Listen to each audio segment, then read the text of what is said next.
नमस्कार दर्शकों, मैं मदन तिवारी।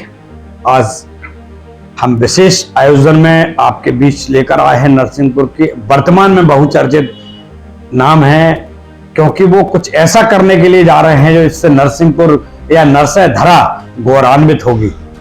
ऐसी शख्सियत से हम आपको मिलवाने के लिए जा रहे हैं। और सबसे बड़ी बात यह है कि नरसिंहपुर के नवल गांव में महाराज जी का बागेश्वर धाम सरकार का आगमन होने जा रहा है। और आयोजन में आयोजक के रूप में आप सबके बीच में हैं हमारे अपने अजय भाई। आपका बहुत बहुत स्वागत है अजय भाई। जय श्री राम। जय श्री राम। अजय भाई, महाराज जी की बात यदि हम करते हैं तो यदि आज देश विदेशों की बात करें तो सब जगह महाराज जी का अपना एक नाम है, अपनी एक सनातन के प्रति जो उनके समर्पण की भावना है वो स्पष्ट तौर पर उजागर होती है। और बेबाक शब्दों में महाराज जी अपनी बातों को रखते हैं। तो ये हम आपसे जानना चाहेंगे, क्योंकि नरसिंहपुर में कभी शायद सबने ना सोचा हो कि महाराज जी का कब यहाँ कार्यक्रम हो, लेकिन कार्यक्रम होने जा रहा है। और ये कार्यक्रम 6 जून से 10 जून तक नरसिंहपुर के नवल गांव में है। बहुत बढ़िया वहाँ पर व्यवस्थाएं की गई हैं। वहाँ जब जाके वहाँ की परिस्थितियों की रूपरेखाओं को समझा गया तो बहुत बढ़िया व्यवस्थाएं वहाँ पर आयोजित की गई हैं। क्योंकि आप आयोजक हैं तो पहले तो हम आपकी निजी बात हम आम जनता के बीच में लाना चाहेंगे कि ये कैसे हुआ, कैसे आपके मन में ये विचार भावनाएं आई। आप एक किस ग्राम के निवासी हैं, किस परिवार को आप बिलोंग करते हैं, कैसे आप व्यावसायिकता पे आए और कैसे महाराज जी के धाम पहुंचे और कैसे महाराज जी के धाम से आपको स्वीकृति मिली और नरसिंहपुर आज गौरवान्वित होने जा रहा है। जी जय श्री राम। मैं अजय पटेल, निवासी रानी पिपरिया, नरसिंहपुर। जो कथा का आयोजन हो रहा है वो महाराज जी की असीम कृपा से ही नरसिंहपुर में हो रहा है। यह महाराज जी का आगमन 6 जून से 10 जून स्थान नवलगांव नरसिंहपुर में रखा गया है। यह कार्यक्रम 5 दिन का हनुमान कथा का आयोजन है। इसमें सभी समस्त क्षेत्रवासियों के लिए यह कार्यक्रम पूर्ण श्रद्धा एवं सनातन के हेतु यह कार्यक्रम रखा गया है। इस आयोजन में सभी प्रकार के धार्मिक एवं सांस्कृतिक और हिंदू सनातनियों को बढ़ावा देने के लिए महाराज जी की आस्था के प्रति इस आयोजन को रखा जा रहा है, जिसमें हम सभी प्रेरित हो गए युवाओं को हिंदुत्व की ओर बढ़ाने के लिए इस आयोजन का कराने के हमारे मन में विचार आया था। अजय भाई, यदि बात करते हैं कि रानी पिपरिया के आप कृषक परिवार से हैं, कृषि के बाद कहीं ना कहीं आप महाकोशा शुगर मिल में भी आप सुपरवाइजर के रूप में आपने कार्य किया, व्यवसाय में भी आप आगे बढ़े और उसके बाद ये आप बागेश्वर धाम कैसे पहुंचे? पढ़ाई के साथ साथ मैंने नौकरी भी की और उसके बाद हमने लॉ की डिग्री हासिल की है, जो LLB हमने नरसिंहपुर PG कॉलेज से ही की है। उसके बाद महाकोशा शुगर इंडस्ट्रीज में भी मैं सुपरवाइजर के पद पर पदस्थ था। 1 साल के समथिंग जॉब की। उसके बाद हमारा परिवार एक किसान परिवार है, जो उसके बाद हम लोग एक व्यापार दृष्टि में व्यावसायिक खेती और व्यावसायिक खेती के साथ साथ व्यापार में भी आ गए। जो हमारे घर में हमारे 4 भाई हैं और जो सभी एक भाई कोई नौकरी में, कोई कुछ में, कोई व्यापार में आगे करता गया। और उसके साथ साथ जो हमारी मनोकामनाएं थी पूर्ण, हमको बागेश्वर धाम जाने के बाद ही हमारी सभी मनोकामनाएं पूर्ण हुई। इससे हम आस्था से जुड़े, महाराज जी के प्रति हमारी प्रेरणा बढ़ी। और उसके बाद जो हमारे धाम से जाना और जो बालाजी महाराज की कृपा हम पर हुई, तो आज हम देखते ही देखते जहाँ थे हमारी जो सभी मनोकामनाएं पूर्ण हुई। उसके बाद हमारे मन में से 2 साल पहले ही, 3 साल पहले ही मन में विचार आया था कि महाराज जी की हम कथा कराएंगे। तो आज महाराज जी ने हमको आज से 1.5 से 2 साल पहले ही आश्वासन दिया था कि महाराज जी की डेटों को लेकर कि कथा का नरसिंहपुर पर आयोजन आपके यहाँ किया जाएगा। उस आयोजन को आज हम पूर्ण रूप से सफल हैं कि हम आयोजन को आज करा पा रहे हैं। उसके लिए हम श्री बागेश्वर महाराज बालाजी सरकार की ही कृपा मानते हैं। बालाजी धाम की दिव्यता की यदि हम बात करते हैं तो लगातार मीडिया ट्रायल के साथ साथ ऐसी कोई मेरे ख्याल से एजेंसी नहीं है जिसने जांच ना की हो। लगातार इस पर बात भी हुई, सब प्रकार से महाराज जी ने एक हिसाब से कहें कि कठिन परीक्षाएं दी और उन कठिन परीक्षाओं में बालाजी की कृपा से लगातार वो सफल भी रहे। और आज नरसिंहपुर में आने वाले हैं, क्योंकि आप आयोजक हैं, आप लेकर आ रहे हैं, आपके भी साथ बहुत सारे लोग होंगे, लगातार आप ग्रामीण क्षेत्रों का दौरा कर रहे हैं। तो अजय भाई, ग्रामीण क्षेत्रों से या शहरी क्षेत्रों से या यहाँ जो आपके परिचित जिनको आप चाहते हैं, तो क्या एक अनुमान है आपके अंदर कि कितनी पब्लिक नरसिंहपुर में महाराज जी के दर्शन के लिए आप आ सकते हो? तो हमारा महाराज जी से आज से 1 साल पहले हमारा जो संकल्प हुआ था कार्यक्रम को लेकर, जब ही महाराज जी की बहुचर्चित हम लोगों ने जो दिया था कि नरसिंहपुर में महाराज जी का आगमन हो चुका है, तो जो क्षेत्रीय जनता है, लोगों पर एक उत्साहपूर्ण देखने को मिल रहा है कि महाराज जी हमारे पूजनीय सरकार श्री बागेश्वर धाम सरकार नरसिंहपुर पधार रहे हैं। लोगों को बहुत उत्सुकता और मन में बहुत खुशी की भावना का हमने देखने को मिल रहा है। इसमें हम क्षेत्र में लगातार आमंत्रण का हमारा दौरा चल रहा है। इसमें हमको किसी भी प्रकार की, कोई भी प्रकार की ऐसा नहीं लग रहा है कि कार्यक्रम को लेकर जनता जनार्दन में कोई भी प्रकार की नेगेटिविटी का आगमन हो रहा है।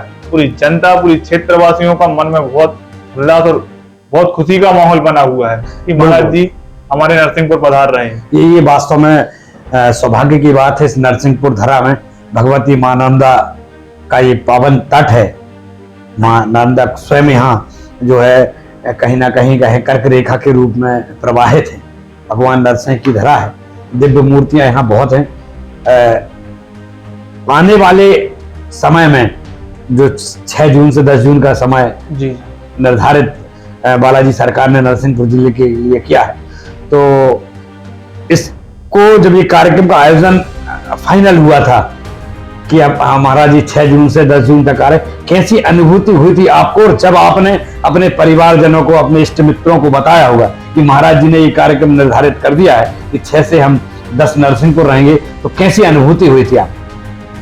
तो महाराज जी जब 6 से 10 जून का हमको जो हमारी डेट थी, हमारी महाराज जी की डेट थी, आज से हमारी 1 साल पहले की ही महाराज जी की डेट थी, जो हमारी 27 अप्रैल से लेके 27 अप्रैल में हमारा कार्यक्रम का आयोजन हो रहा था, मगर चुनाव की व्यवस्थाओं को देखते हुए ये हमारा 6 जून से 10 जून कार्यक्रम रखा गया है, जिसका भूमि पूजन 7 मई को हो चुका है। और कार्यस्थल जो आयोजन होना है कथा का, उसकी पूर्ण रूप से तैयारियां चालू हो चुकी हैं। अच्छा भाई, क्या कहेंगे? क्योंकि मुझे लगता है जिस हिसाब से महाराज जी के आयोजन होते हैं, लगातार हम लोग देख रहे हैं, जहां महाराज जी जाते हैं तो जनता जो है, मतलब ये कहें समर्पण भाव से दौड़ पड़ती है। तो एक अनुमान लगाया जा रहा है नरसिंहपुर में कि 5 से 7 लाख के करीब पब्लिक यहाँ पर रहेगी। क्या तैयारियां हैं? क्योंकि देखिए, सबसे बड़ी बात होती है कि जनता जो वहां पहुंचेगी उसको किसी प्रकार की असुविधा ना हो। तो पार्किंग की क्या व्यवस्था है? जो महाराज जी का पंडाल का जो क्षेत्र है, वो क्षेत्रफल कितना है? और ऐसे अन्य जो व्यवस्था है, जैसे भोजन भंडारा, क्योंकि लिखा हुआ है कि लगातार भंडारा है, तो ये सब व्यवस्थाएं किस प्रकार से तैयार की गई हैं आयोजन समिति द्वारा? जो कथा स्थल का पंडाल की व्यवस्थाएं जो रखी गई हैं, कथा स्थल का क्षेत्र 30 एकड़ क्षेत्रफल है, जिसमें पंडाल, डूम, भोजनशाला, लेट बाथ की व्यवस्था को पूर्ण रूप से रखा गया है, जिसमें किसी भी प्रकार की पब्लिक को कोई भी परेशानियां नहीं होंगी। कथा पंडाल में लगभग 2.5 से 3 लाख बैठने की व्यवस्था है। और जो ग्राउंड का क्षेत्रफल में बाहर जो एरिया है, पूरे ग्राउंड का माने तो 5 से 7 लाख पब्लिक कथा स्थल के अंदर ही रहेगी। किसी प्रकार की भीड़, वाद विवाद, कोई भी प्रकार की स्थिति जनता को नहीं होगी। यह पूरा पूर्ण रूप से कथा स्थल बहुत उचित मार्गदर्शक पर बनाया गया है, जिसमें कथा स्थल बहुत बड़ा है। अच्छा, पार्किंग की व्यवस्था करते हैं, क्योंकि लगभग वाहन बहुत सारे आएंगे, लगभग सभी के पास वाहन होते हैं और लोग वर्तमान में क्या होता है, स्वयं के वाहन से जाना पसंद करते हैं।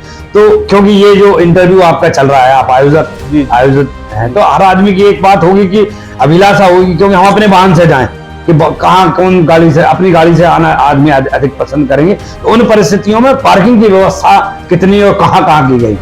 पार्किंग, हमारा जो कार्यस्थल कथा स्थल है, वो हमारा बीच मार्ग पे है, जिसमें हमको 4 रोड को दिया गया है। सभी कथा स्थल NH हाईवे से जुड़े हुए हैं। जो एक कथा स्थल से 2-3 किलोमीटर की दूरी है, जो सिंहपुर बाईपास पे है। एक कथा स्थल की दूरी है 3 किलोमीटर, जो डांगीडाना पे है। एक कथा स्थल की दूरी 4 किलोमीटर है, जो महरदा पर है। एक बाउरेवा रोड, भैंसापाला रोड पे।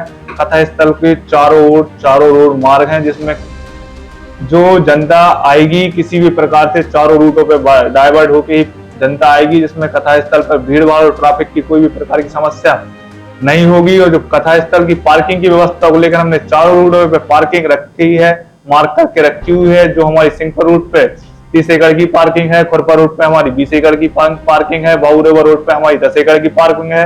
और जो महाराज जी का हमने एक अलग से ही आने जाने के लिए वीआईपी मार्ग रखा है, जिसमें सिर्फ वीआईपी ही अलाउ रखे गए, वो हमारा महरदा से नवलगांव कथा स्थल तक रहेगा। उसके लिए भी हमने वीआईपी पार्किंग की व्यवस्था अलग से रखी हुई है।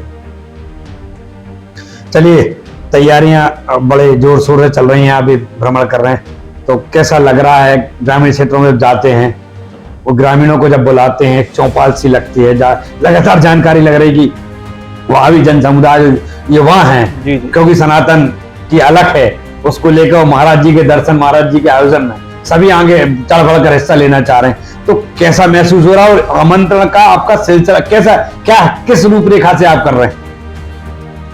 जो हम आमंत्रण कर रहे हैं, हम समस्त ग्राम का सिर्फ ही एक ही व्यक्ति को, जो हमारे सरपंच हैं, सचिव हैं, जो मेन आदमी हैं, हम सब गांव में समस्त ग्रामवासी का नाम का ही आमंत्रण कर रहे हैं। जो वैदिक प्राचीन पद्धति के हिसाब से जो चलता आ रहा था, हम सभी के लिए पीले चावल का ही घर घर अपने गांव पटवारी सरपंच से बोल के सभी प्रकार को पीले चावल डलवा के भी आमंत्रण कर रहे हैं। और जनता से अपील कर रहे हैं कि अधिक से अधिक जनसंख्या में आकर सभी महाराज जी के कार्यक्रम को, आयोजन को सफल बनाने के लिए पूर्ण रूप से आप सभी आमंत्रित। चलिए, बहुत बड़ी बात आपने बताई, पीला चावल, क्योंकि पीला चावल हम देखते चले आ रहे हैं कि हमारे पारिवारिक परंपराओं में इसकी बहुत महत्वपूर्ण भूमिका होती है। और अभी भी जब हम कोई शादी विवाह में कार्ड देते हैं, कुछ भी करते हैं, तो पीला चावल जरूर होता है। तो ये वास्तव में एक बड़ी है कि हम अपने संस्कारों को भी नहीं भूल रहे हैं और हम आगे बढ़ रहे हैं कि भैया हम किसी भी प्रकार से अधिक जनता हमारे पास पहुंचे, उसके लिए गांव के गांव आमंत्रित कर रहे हैं। तो क्या कौन कौन से ऐसे पंपलेट आपके जारी हुए हैं, हमारे दर्शक भी देखना चाहेंगे, जो वर्तमान में ये महाराज जी के आयोजन को लेकर है? ये आमंत्रण कार्ड है, जिसमें हम जनता और सभी क्षेत्रवासियों के लिए आमंत्रण कर रहे हैं। हमारे पंपलेट है, सिर्फ पंपलेट और आमंत्रण कार्ड एक ही प्रकार के हैं, कोई भी उसमें वो नहीं है। सब कथा की जानकारी दी गई हुई है कि 6 जून से 10 जून तक कार्यक्रम को लेकर पूरा शेड्यूल है उसका। क्या कहना चाहेंगे? हमारे दर्शक आपको देख रहे हैं, तो दर्शकों से भी क्या निवेदन करना चाहेंगे, आवेदन, आमंत्रण? क्या मैं यही आमंत्रण कर रहा हूँ कि हिंदू सनातन के लिए यह कार्यक्रम रखा गया है। सभी क्षेत्रवासी बहुत ज्यादा जनसंख्या में आकर, मैं हर जगह, हर गांव, हर जिला में, बाड़ों में नहीं पहुंच पा रहा हूँ, उसके लिए मैं यही अपील करता हूँ कि यह किसी भी प्रकार का कार्यक्रम पूरा धार्मिक कार्यक्रम है, इसमें पूरा क्षेत्रवासी बढ़ चढ़ के हिस्सा ले और कार्यक्रम में पधारे। है हमारा भाग्य है और सौभाग्य है, इस कार्यक्रम को सफल बनाए। जय श्री राम, जय बागेश्वर धाम। चलिए, तो आज हमारे बीच से अजय लोधी जी रानी उपरिया के कृषक हैं, एक धार्मिक मानसिकता से ओतप्रोत हैं और लगातार उन्होंने ये प्रयास किया और उनकी निश्चलता थी और उनका जो भाव था समर्पण का, इसी के चलते आज महाराज जी ने उन्हें 6 जून से हम बात करते हैं 10 जून तक के नरसिंहपुर जिले को सौभाग्य मिला है महाराज जी का कि महाराज जी का सब दर्शन करेंगे, उनके मुखारबिंद से कथा सुनेंगे। और सबसे बड़ी बात है कि 8 तारीख में, जब 8 तारीख का है दरबार, 8 तारीख का महाराज जी का जो दरबार है वो भी नरसिंहपुर में सजेगा 8 तारीख में।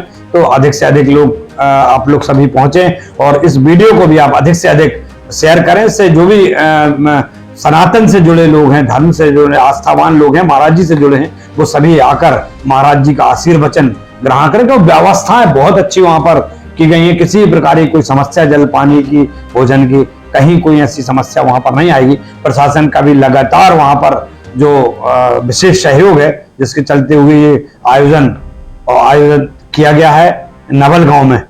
तो हमारा मीडिया परिवार भी लगातार अजय भाई के साथ और सारी समिति के साथ है और उन्हें साधुवाद हृदय से देते हैं अभी पहले ही से कि उन्होंने इतने बड़े आयोजन को, इतने बड़े कार्यक्रम की रूपरेखा नरसिंहपुर में बनाई।